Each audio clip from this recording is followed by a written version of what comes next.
I'm going to talk to you today about using digital media to create a community.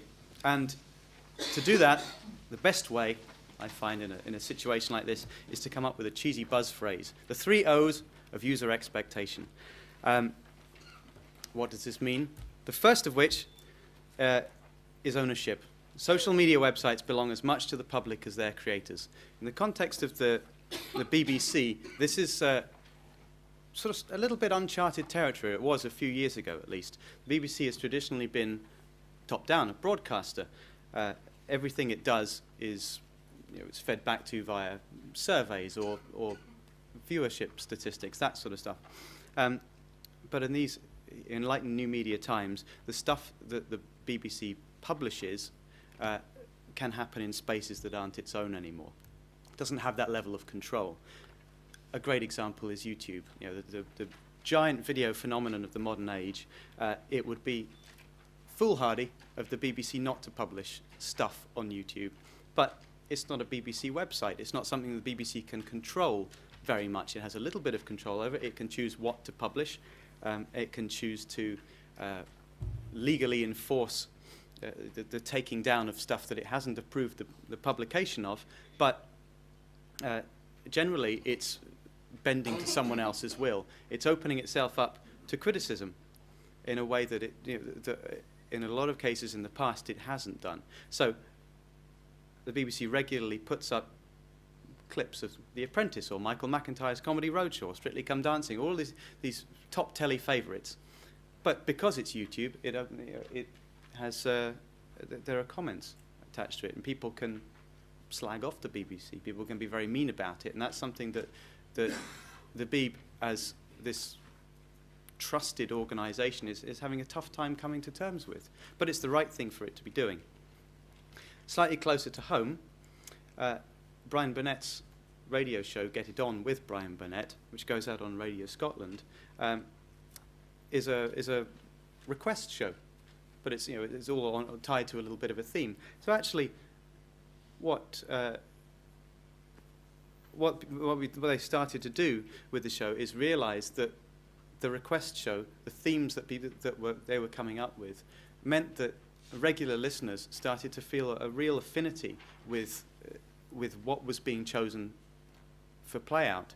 And actually that meant that it made an awful lot of sense to announce before the show went out exactly what the theme would be for the week. And that then turns into a social media phenomenon, because if you have, maybe not a phenomenon, but if you have an audience in advance, a bunch of people listening to a radio show, then you can turn an audience into a community by allowing them to discuss what they think should be played in advance of the show going out. So in the case of Brian's show, we run a blog at BBC Co UK where regularly Brian simply says, this is the theme we're going to use for next week's show. This is why we've chosen it. Now, what tracks would you like us to play? Now that then, to start with, you think, oh great, that's fine. That's a Q&A. I ask a question of the audience will respond, tell me what to do. But actually, as you can see in the little red ring bit, 185 comments there. Sometimes it gets as high as 500. The people who submit these shows, that isn't 185 or 500 individual requests for tracks. That's a few to start with, and then a bunch of people arguing among themselves in a constructive and interesting way. Well, not always, but exactly. Some of the time they say, why on earth have you picked that by the Bay City Rollers? You must be mad, and so on and so on it goes. And what that means, as you can well imagine, is that they constantly come back for more. They want to see what other people have thought of their track choice. They want to see if someone has disagreed with them, whether they can fight their corner and win over. And then they'll go and listen to the radio show at the end to see whether their track actually ended up getting selected. And that's, it's a beautiful situation actually, because it means there are people who are very, very engaged with the show, where previously they would have just put on their radio, the classic passive medium, stick the radio on in the background and listen to it. Now they're involved in the radio show. They've got much more of a vested interest while it's on, but they've also got a vested interest throughout the week leading up to the show as well. And that then turns itself into a Facebook page, for example. We think, actually, the people are communicating themselves on Facebook about this sort of thing. They're tweeting to it about each other. Let's take ourselves into that space and let people have these conversations in a place where they're comfortable.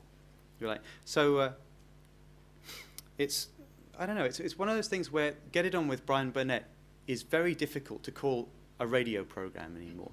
It's much easier to call it something crazy and buzzwordy about being multimedia. But it's the point of view when you're inside the BBC and you're thinking about commissioning the show, commissioning a product, then you think, actually, I'm not just a broadcaster anymore. I'm not just spitting out something that the BBC has created to the public. Now it is something that the public have ownership of as much as the BBC. It's their show in a way that it never previously was, in a way that it probably can't be just by being a phone-in. Next up is something that's a lot more recent, Scotland's Landscape, which is something that is part of a season of Scotland's Landscape. It's been BBC Scotland's big thing of the year. And along with a couple of TV shows, there's a website to go alongside it. And it's not just an advertising plug to show you how extremely exciting it is, although it isn't. The idea with Scotland's Landscape, the website, is for it to not just be the equivalent of the TV shows, which is telling people about the landscape of Scotland.